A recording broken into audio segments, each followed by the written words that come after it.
kung tatanungin nyo sa akin kung ba't nyo ako kailangan piliin as President of Ateneo Lex. Actually, tinanong to sa akin kagabi. Tapos sobrang wala akong masagot kasi kung isipin mo, bibigyan kita ng technical stuff about bakit nyo ako botohin. Sige, magagawa ko ba yan? Or may sure ka bang magiging successful yan? Kasi hindi mo naman malalaman yan habang wala ka doon. Filo yun. Kailangan mo maranasan yun. Tumataya tayo doon. Pero back to my point. Bakit nyo ako kailangan botohin? For the simple reason, naglilinis ako ng Lex room. No shit. Naglilinis ako ng Lex room. Bakit? If you see it this way, Lex room is almost like our org. Ako, Esa knows this. I work in the background. Kaya medyo hindi nyo alam kung ano yung ginagawa ko for the organization. Cleaning the Lex room, hindi yan para lang pasikat kasi ba yung tao na parang, oy, ginagawa ko to para sa org ko. Oy, pakitignan nyo ako, naglilinis ako. No. Nililinis mo yung Lex room kasi gusto mo ng isang magandang org. Tama ba? And cleaning the Lex room says a lot. You clean first what you have. Look at what you have. Hindi yan yung parang titingin ka muna sa iba, tapos gagawin mo, papasok ka na mabago. Alam nyo ba kung ano yung Lex? Alam nyo ba? Alam nyo ba yung culture na Ateneo Lex? Yes. Alam lang yan ng mga tao yung nakaranas. Hindi ko siya pwedeng masabi. Actually, hindi ko talaga siya masabi. Kasi no words can describe what Ateneo Lex culture is. Di ba, Melinda? Alam natin yan. Kasi kailangan mo maranasan yan muna bago mo siya masabi na, oy, this is Ateneo Lex culture. There's no words for Ateneo culture. Okay, back to my point. Cleaning Ateneo Lex room. There's an analogy to it. If we see to it that it's like family. Your mom or dad tells you to clean your room. It's being family. It's instilling discipline. And what is discipline in org sense? Professionalism. But we don't forget about family. Because discipline makes or molds the people that we love. Our members. That's it. I want to mold members into becoming professionals. Not just students na parang in the end, wala silang discipline. Kung isipin natin, maski simpleng bagay na paglinis sa kwarto, hindi mo magawa. Paano pa kaya yung big responsibilities? Diba? That's professionalism. But at the same time, professionalism means you don't sacrifice being family. Being family is you set a setting for your members or constituents, a setting that is familiar, where they feel that they are loved and all. That's what I experienced, first year ako. And actually, hindi ko naman sasabihin na parang dapat ako botohin nyo dahil 3 years EP ako and all. No, don't vote for me kung ganun lang yung reason nyo. Vote for me because I want, tulad nga na sabi nila, I want something more for Lex. Pero as a leader, as the president, isn't that already your job? Isn't that part of your job? You don't need to say it. You need to do it. Maski sabihin mo na lang na, ito ang plano ko. Di mo rin naman siya masasabi na magagawa mo siya eh. Kasi, as we all know, the EB right now, and the past EBs, may mga plans na hindi mangyayari. Maganda ang plans, pero kaya mo bang gawin? Sorry, pero since the start, I started really at the lower position. Parang hindi ko nga alam kung ano yung gagawin ko as year rep, first year rep. Parang binibigay sa akin mga small jobs. But I took it because that's self-sacrifice for your org. You take the smallest job. Parang biblame yung ibang tao for not doing it. Kung yung parang yung time na blame mo sila, di gawin mo na lang yung job na yun instead of blaming it. You take responsibility. You sacrifice. That's it.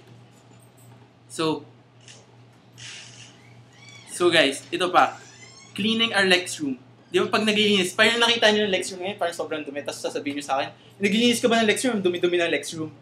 Ngayon, yun nga eh. Kasi kung titignan nyo yung Lex room, parang ganun rin yung organization. Do you know what are the recurring problems of Ateneo Lex? Hindi. I know it. Kasi I've been through it.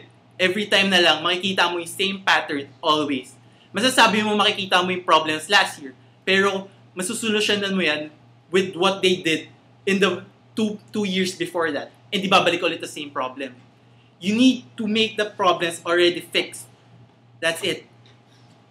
And you need, I'm not telling you na parang I'm the man for the job na parang to fix that. I'm telling you that I know the problems. I can pinpoint those problems. I can pinpoint the membership activity problems.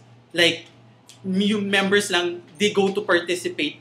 But do we really extend our hands to the members na parang, oy, hindi ka lang kailangan parang go to an event. You need to work for the organization. That's a real member is. Dapat, they don't only work for they don't only go to the events, but they also need to work for the org. That's a real member. And another thing is, mayroong identity crisis between HR and year reps. Masasabi ko yun kasi year reps ako for 2 years. And parang isipin mo, parang same lang yung description. Why don't we make a separating description for both the departments? Because hindi mo lang naman masasabi na year reps lang yan. Parang, hindi ko, in my whole life as an EV, hindi ko narinig na parang year reps ka lang dapat. Kasi if you're year reps, all of the EVs are equal. Walang mas mataas. Kung ako yung president, sasabihin ko, walang mas mataas sa akin. Walang mas mababa. Equal yan. Kaya nga family, kung wala pa rin sa EV family pa lang kayo, dapat, paano mo masasabi na maka-instill ka ng family sa organization mismo? Kung kayo mismo, mababa tingin nyo sa iba. Di ba? Parang ang mali nun. Kaya gusto ko gawin, parang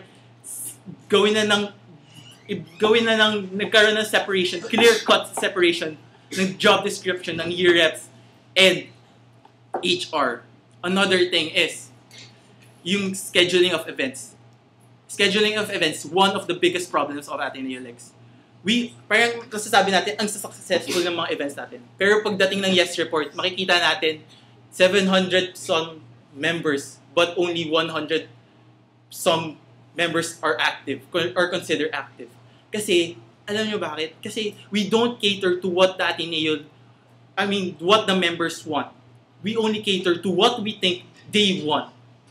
Ganun yun. Dapat we always focus for the median, not the extremes, parang nga sa TIO. Yung focus on the median, we should put, kaya makikita nyo, always low focus, di ba Mike?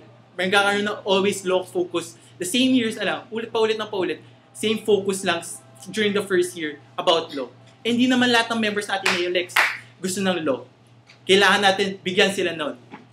And lastly, what I want to, and what is my dream for Ateneo Lex? My dream for Ateneo Lex, ladies and gentlemen, is not to make Ateneo Lex the best org, but to make members realize that their skills in business and law should be used for the good. That's the dream of Ateneo. That's what we call Magis. And that's what the dream of Ateneo Lex is. Basahin nyo pa sa constitution natin. We make our members use their business and law skills for the good. Parang yun, sabihin mo, magiging atinista ka lang kasi sobrang iba niyan. Kung atinista ka lang, tignan mo yung mga atinista ngayon. Sila yung mga biggest criminals. Pero kung tunay ka na atinista, gagamitin mo yung mga skills mo para gawin ng bansa na to mabuti. And that's what I want. And that's my dream for Ateneo Lex. And ladies and gentlemen, let me end with this quote. When I'm asked if I want to be the next Paul Mayuyu, next Luz Artillero, next Francis Garcia, or next Janelle Tanlim, no, I won't say that. I want to be the first Noel Lavarias.